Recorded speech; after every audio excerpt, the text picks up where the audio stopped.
Dear students, आज का हमारा टॉपिक है Schrodinger equation for hydrogen atom. इसका पहला part we are already done with that, but for the sake of continuity let me just fly through the previous lecture. मैं आपको एकदम briefly इस लेक्चर के बारे में बताती हूँ, जो कि इससे पहले मैं आपको समझा चुकी हूँ।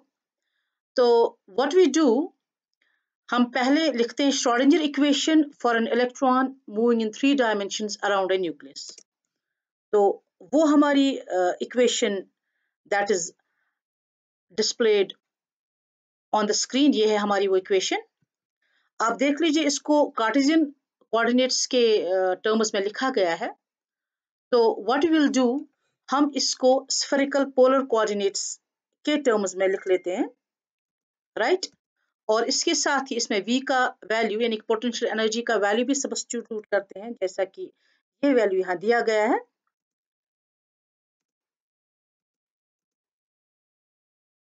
चलिए, ये हमारी इक्वेशन है in terms of the spherical polar coordinates.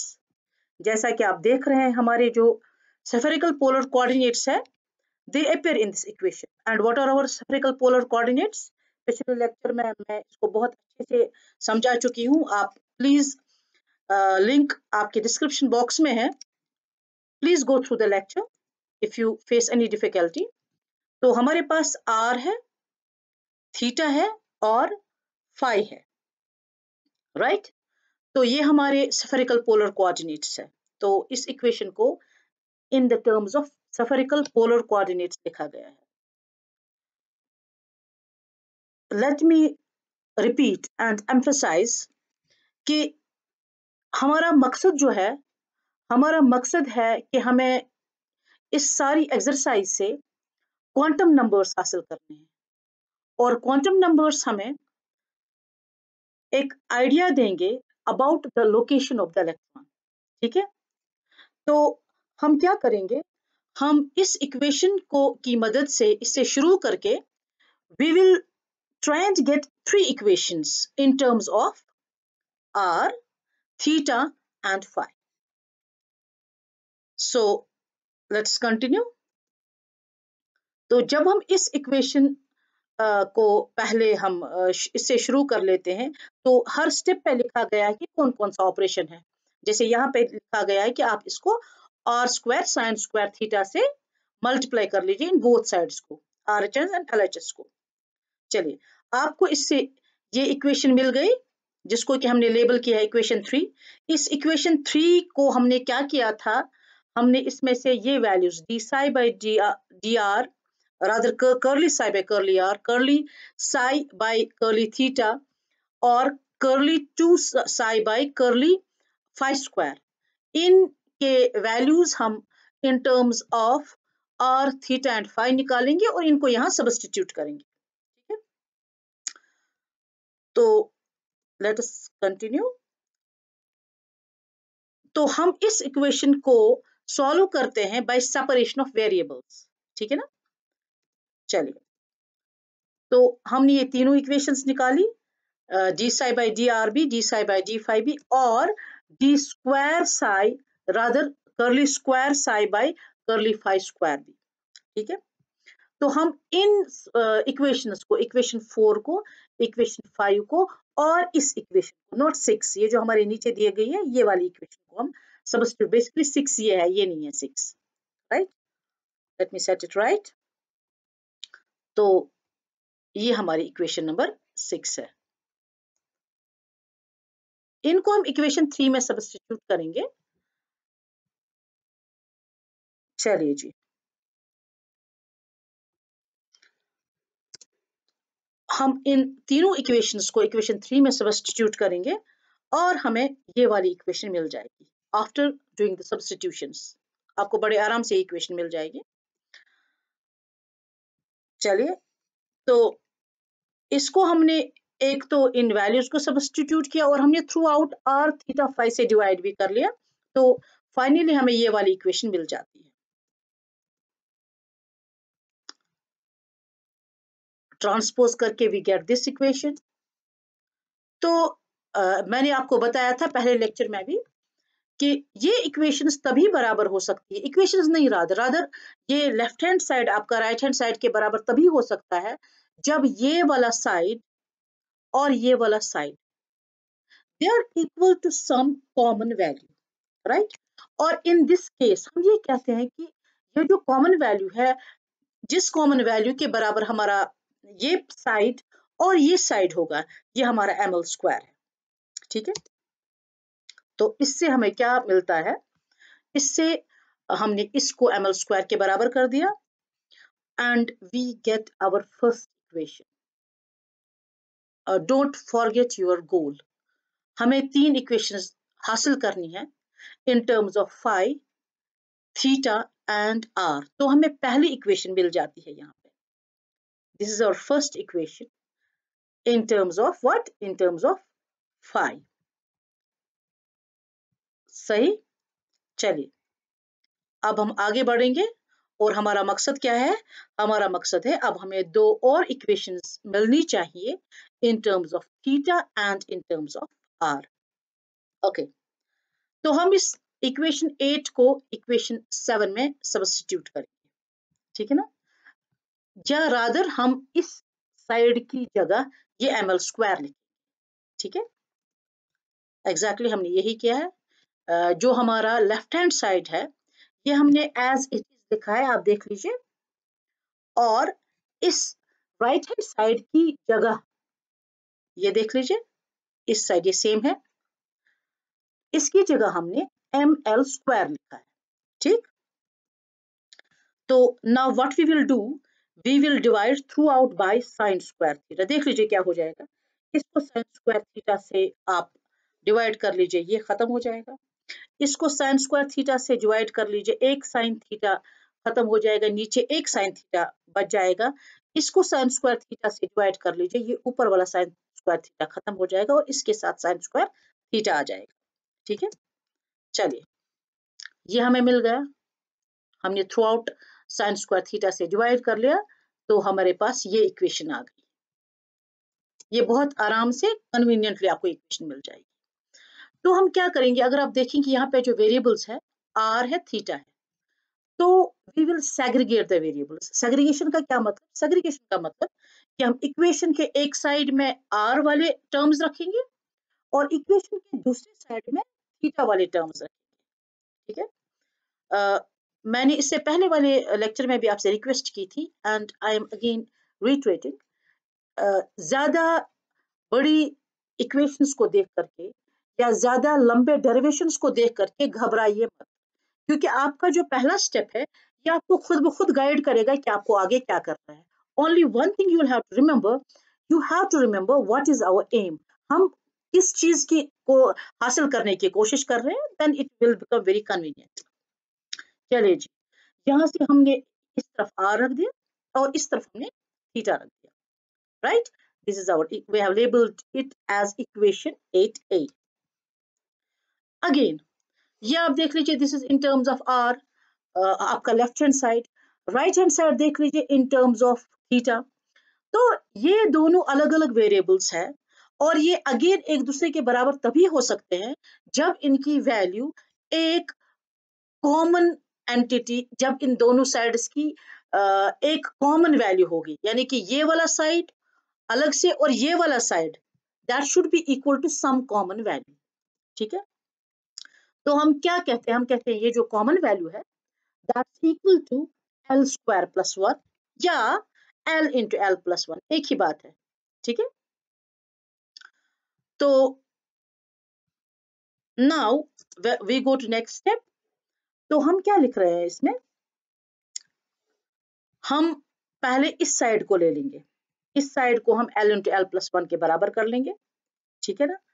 और उसके बाद हम इस साइड को अलग से एल इंटू एल प्लस 1 के बराबर कर देंगे, सही। तो हम डिवाइड करेंगे throughout by R square इस इक्वेशन को और इसको मल्टीप्लाई बाय आर करेंगे, राइट। क्या करना है, dividing throughout by R square and multiplying by R, और उसके बाद इस इक्वेशन को हम रीअरेंज करेंगे। जरा इसको आप आर स्क्वायर से डिवाइड कर लीजिए और r से मल्टीप्लाई किया, r चला जाएगा और इसकी जगह आपको डिवाइडेड बाय r स्क्वायर आ जाएगा। इसी तरह से जब आपने इसको मल्टीप्लाई बाय r किया, r ऊपर रह जाएगा लेकिन r स्क्वायर और r स्क्वायर खत्म हो जाएगा, ठीक है। और इसको डिवाइडेड बाय r स्क्वायर और इनटू r आ जाएगा, सही। तो again we what we are where did we land, ये हमारा जो नेक्स्ट इक्वेशन है क्या रहा, r खत्म हो गया इस मल्टीप्लाई वाले r के साथ और हमारे पास 1/r स्क्वायर, ये वाली इक्वेशन हमारे पास रह गई। इसी तरह से ये हमारा r स्क्वायर डिवाइड वाले r के साथ खत्म हो गया, तो 2m h cross square e plus e square divided by 4 pi epsilon not r minus, इसको हमने ट्रांसपोज कर लिया, ठीक है ना। तो l इंटू एल प्लस 1 ये हो गया, हमें इसको अलग से डिवाइडेड बाय r करना था, r स्क्वायर आदर करना था, हमने इसको डिवाइड बाय r स्क्वायर किया। और ये जो r है ये इसका भी है, इस टर्म का भी और इस टर्म का, ठीक। चलिए नेक्स्ट स्टेप। तो इक्वेशन 8a से हमने इक्वेशन 9 हासिल कर लिया, ठीक। आप इसको गौर से देख लीजिए। This is our required equation in terms of the variable r। Equation 8 को याद कर लीजिए, वो हमें मिली थी in terms of 5। Equation 9 we got in terms of r। अब क्या बचा, अब हमारे पास एक और इक्वेशन की हमें जरूरत है इन टर्म्स ऑफ थीटा। तो हम क्या करेंगे, जो हमारा 8a का राइट हैंड साइड है, अब हम इसको l इंटू एल प्लस 1 के बराबर कर देंगे, ठीक है। चलिए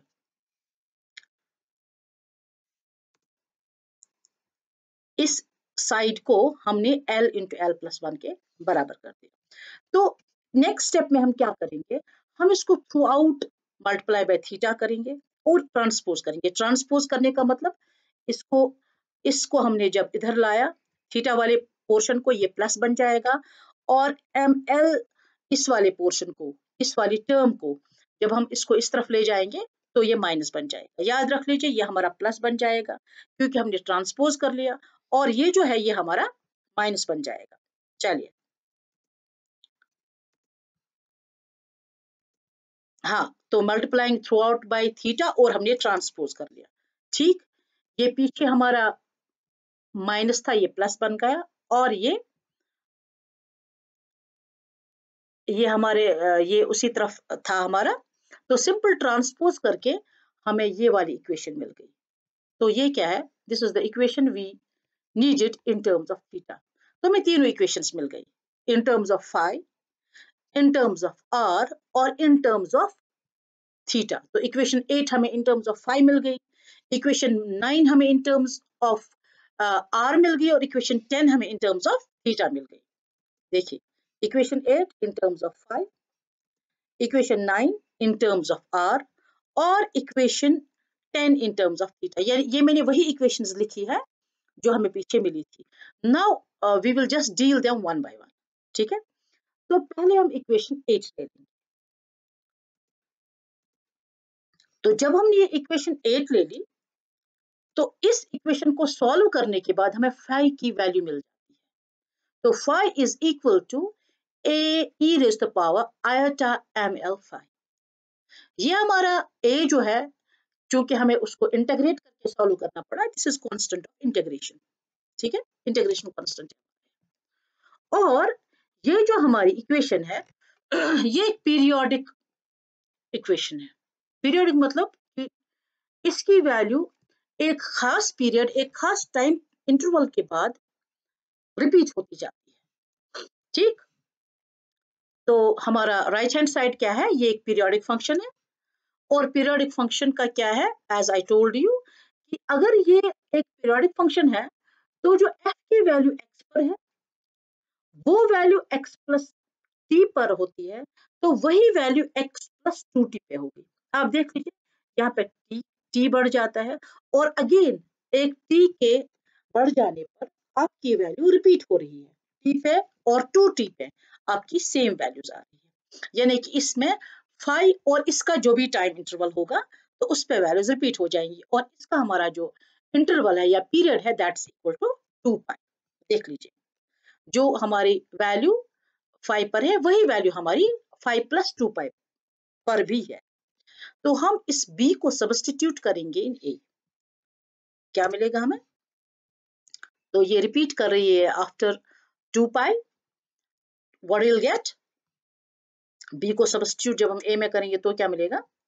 5 की जगह हम लिखेंगे, सीधी सी बात है, that's equal to AE raise the power I ml 5 and it will be equal to 5 की जगह हमने ये लिख लिया, और 5 प्लस 2 पाई के पीरियड पे क्या लिखना होगा? यही वैल्यू लिखनी होगी, लेकिन इस 5 को सब्स्टिट्यूट करना पड़ेगा बाय 5 प्लस 2।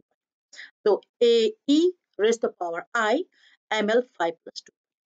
ये जो इक्वेशन है हमारी, ये तब पॉसिबल है कब? जब हमारा जो ml है इसकी या तो 0 वैल्यू है या इसकी इंटीजर, कोई भी इंटीजर इसका वैल्यू है।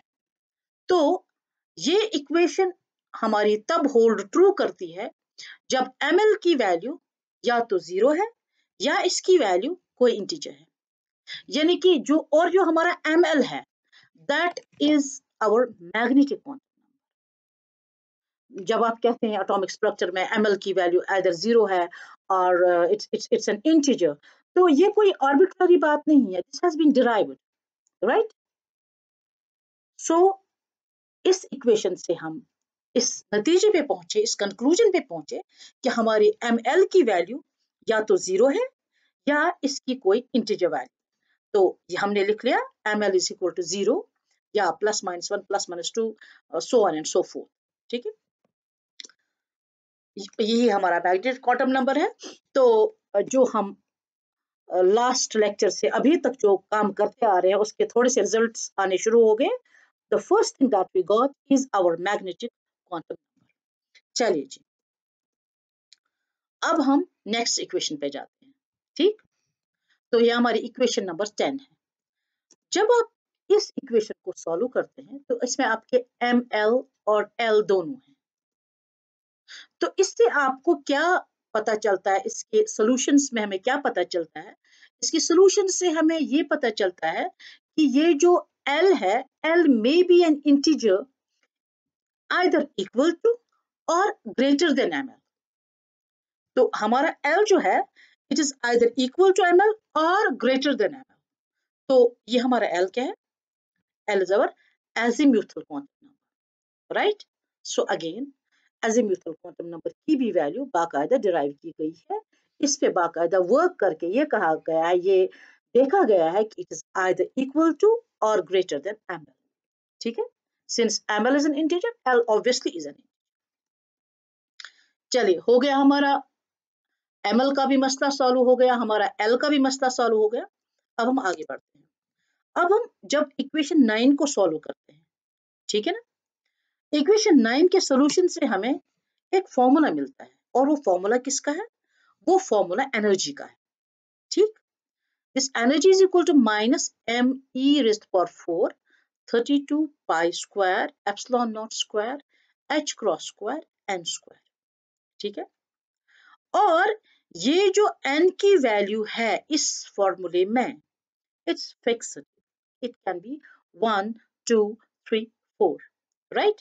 ये जो आपके एनर्जी के वैल्यूज है उनके वही वैल्यूज हो सकते हैं जहां पे आप n को सब्स्टिट्यूट करेंगे, 1 से 2 से 3 से 4 से। आपके पास कभी भी ऐसा वैल्यू नहीं हो सकता है जहां पे आपका n का वैल्यू 1.5 है, 1.6 है, 2.3 है, कोई भी फ्रैक्शनल वैल्यू, इस तरह की पॉसिबिलिटी नहीं है, क्योंकि n की वैल्यूज फिक्स्ड है। तो इस फॉर्मूले को आप गौर से देखिए। क्या चीज क्वांटाइज्ड है? एनर्जी। लेकिन एनर्जी के कौन से वैल्यूज क्वांटाइज्ड है? एनर्जी के नेगेटिव वैल्यूज क्वांटाइज्ड है। जहां तक पॉजिटिव वैल्यू की बात है एनर्जी के, तो कोई भी पॉजिटिव वैल्यू पॉसिबल है, it can have any positive value. लेकिन जहां तक नेगेटिव वैल्यूज की बात है, इसमें सिर्फ वही नेगेटिव वैल्यूज फिट होंगे जहां पे आपका n जो है ये 1 2 3 4 ये सब इसके वैल्यूज हो सकते हैं, राइट? तो what I have written it here, energy can have any positive value but negative values are quantized। ठीक है, सो जब हम क्वांटाइजेशन कंडीशन की बात करते हैं, एनर्जी वैल्यूज क्वांटाइज्ड है, तो आप एट रैंडम किसी भी एनर्जी वैल्यू की बात नहीं कर सकते हो। ये सिर्फ एप्लीकेबल है किन पे? नेगेटिव वैल्यूज पे। और जो बोहर है, बोहर ने भी सेम यही फॉर्मूला, एग्जैक्टली यही फॉर्मूला हासिल किया था as was obtained by Schrodinger. चलिए, और जो हमारा एन वैल्यू अपीयर किया इस एनर्जी के फॉर्मूले में, इसी एन वैल्यू को हम कहते हैं प्रिंसिपल क्वांटम नंबर। और इसकी वैल्यू क्या है? इसकी value must be equal to और greater than l plus one. ठीक है, तो सीधी सी बात है, एल की वैल्यू क्या होगी? It must be equal to N minus one. तो एल की वैल्यू क्या है? 0 1 2 up to N minus one, यानी कि एन की अगर वैल्यू 3 है तो एल की क्या क्या वैल्यू हो सकती है? 0 1 एंड 2। एन की वैल्यू अगर 4 है तो एन की क्या वैल्यू हो सकती है? 0 1 2 एंड 3। राइट। तो एक चीज हमने यहाँ पे नहीं देखी, हमने इस फॉर्मूले से, श्रोडिंगर के इस इक्वेशन से, हमने स्पिन क्वांटम नंबर के बारे में कुछ नहीं जाना। ठीक है, तो हमारा इसकी वजह यह है कि right from the beginning our goal was to have an idea about the location of the electron. ठीक है ना? तो हमारा जो हम पोजीशन ऑफ इलेक्ट्रॉन, हमारा मेन कंसर्न था कि हम जानना चाहते थे about the position of the electron. तो इस सिलसिले में हमने स्पिन के लिए कोई काम नहीं किया, और इस वजह से हमें स्पिन के बारे में इस इक्वेशन से, श्रोडिंगर इक्वेशन से कोई आइडिया नहीं मिलता है। Hope it is clear. Hope you can now understand the importance of the Schrodinger equation, क्योंकि इससे आपको बहुत ही इंपॉर्टेंट चीजें, यानी कि क्वांटम नंबर्स के बारे में एक फेयरली अच्छा गुड आइडिया होता है। तो I expect that you people must have learned from this lecture, and hopefully it was not very tedious, it was simple. I tried to make it simple and convenient. If you like my videos, please like, share and subscribe. Thank you so much.